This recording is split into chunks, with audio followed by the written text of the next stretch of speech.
Hai, kembali lagi dengan saya Devi Khalid yang akan memberikan kamu sejumlah informasi menarik. Sobat semua, kali ini kita akan membahas biodata dan sumber kekayaan dari Muhaimin Iskandar. Abdul Muhaimin Iskandar merupakan salah satu politisi dan aktivis yang sangat peduli terhadap perjuangan demokrasi. Dia sangat aktif sejak menjadi mahasiswa di UGM dan PMII dalam melawan otoritarianisme dan sentralisasi. Muhaimin sangat menyukai bidang jurnalisme, bahkan pasca sarjananya mengambil program manajemen komunikasi di sebuah universitas negeri di Jakarta. Sebagai wadah perjuangannya, karir politiknya dimulai ketika dia bersama para senior NU ikut mendirikan Partai Kebangkitan Bangsa. Setelah menjadi sekjen PKB, kemudian dia menjadi anggota DPR sebagai ketua fraksi. Lalu dia menjabat sebagai ketua Dewan Tanfiziyah PKB periode 2002 hingga 2007. Ayah tiga anak juga pernah memimpin Persatuan Mahasiswa Islam Indonesia atau PMII pada tahun 1994 hingga 1997. Jabatan lainnya yang pernah dia capai adalah menjadi Wakil Ketua DPR, Koordinator Bidang Perindustrian Perdagangan dan Pembangunan. Karir pria yang sering dipanggil dengan nama Gus Imin atau Cak Imin ini makin menanjak. Kini dia menjabat menjadi Menteri Tenaga Kerja dan Transmigrasi sejak 22 Oktober 2009.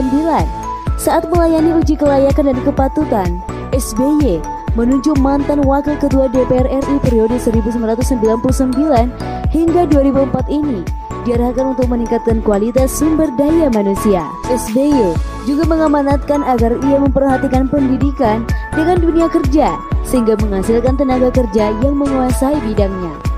Pemirsa, inilah sumber kekayaan dari Cak Imin.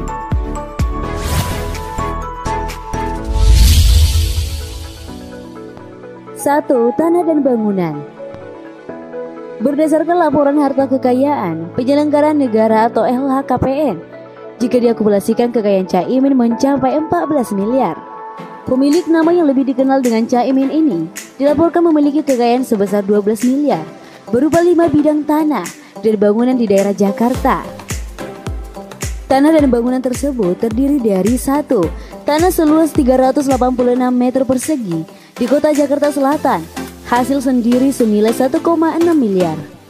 Yang kedua yaitu tanah dan bangunan seluas 723 meter persegi per 400 meter persegi di kota Jakarta Selatan dengan hasil sendiri senilai 3 miliar. 3. Tanah dan bangunan seluas 1070 meter persegi per 500 meter persegi di kota Jakarta Selatan, hasil sendiri senilai 4,3 miliar. Kemudian yang keempat adalah tanah dan bangunan seluas 300 meter persegi per 200 meter persegi di kota Jakarta Selatan, hasil sendiri senilai 1,3 miliar. Kemudian yang kelima adalah tanah seluas 595 meter persegi di kota Jakarta Selatan dengan hasil sendiri senilai 2,5 miliar.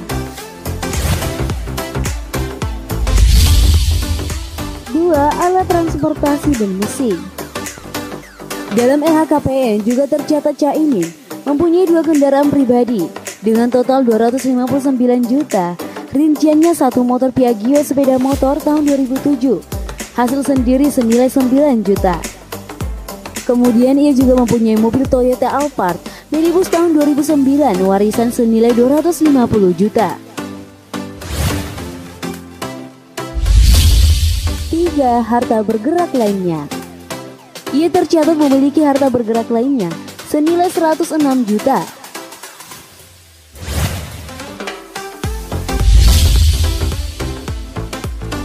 4. Kas dan setara kas.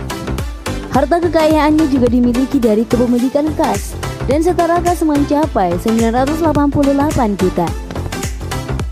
Melihat data laporan KPK itu, diketahui Caimin tak memiliki tanggungan utang yang harus dibayar. Pemirsa, sebagai menteri, dia sangat peduli dengan kehidupan karyawan di Indonesia.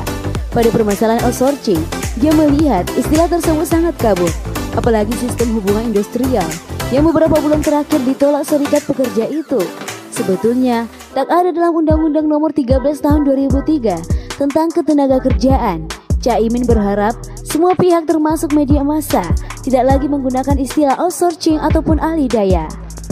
Selain itu, dia juga memperjuangkan nasib para TKI yang dianiaya.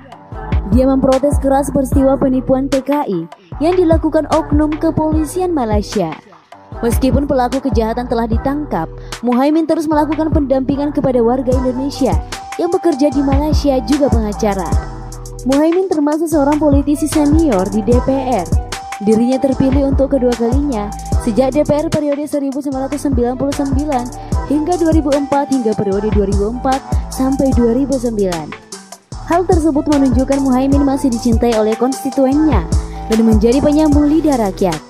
Di parlemen, menurut Muhaimin, dirinya akan berusaha berjuang agar DPR menjadi motor pembaharuan dari sistem ketatanegaraan. Sementara itu, di sela-sela kesibukannya, dirinya masih menyempatkan diri untuk menulis dan membaca bahkan beberapa buku yang telah ditulisnya. Pada Pilpres 2019, suami dari Rustini Murtado itu sempat menggalang dukungan untuk menjadi cawapres dari Joko Widodo atau Jokowi. Caimin bahkan sempat meresmikan posko Join yang merupakan akronim Joko Widodo Muhaimin di kawasan Tebet, Jakarta Selatan pada April 2018.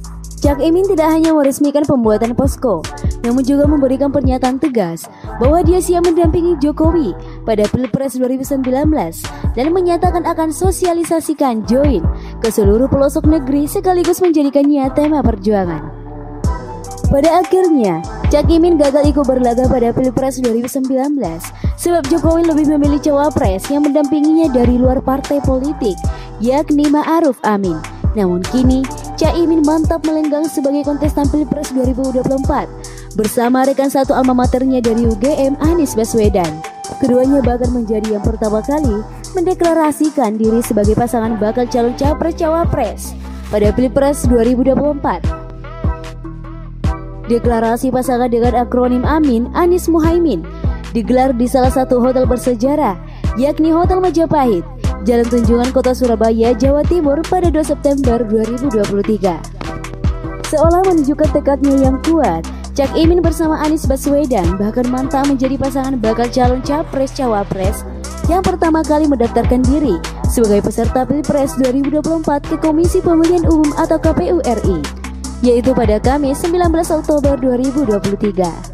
Pria alumnus Madrasah Aliyah Negeri atau MAN 1 Yogyakarta itu sebenarnya memiliki hubungan persaudaraan dengan Gus Dur yang telah bertalian sebagai keponakan dan paman. Secara aklamasi, Caimin kemudian kembali terpilih menjadi Ketua Umum DPP PKB pada 2014 hingga saat ini. Pemirsa, itulah biodata dan sumber kekayaan dari Abdul Muhaimin Iskandar. Jangan lupa like, komen, dan subscribe, karena satu subscriber sangat berarti bagi saya.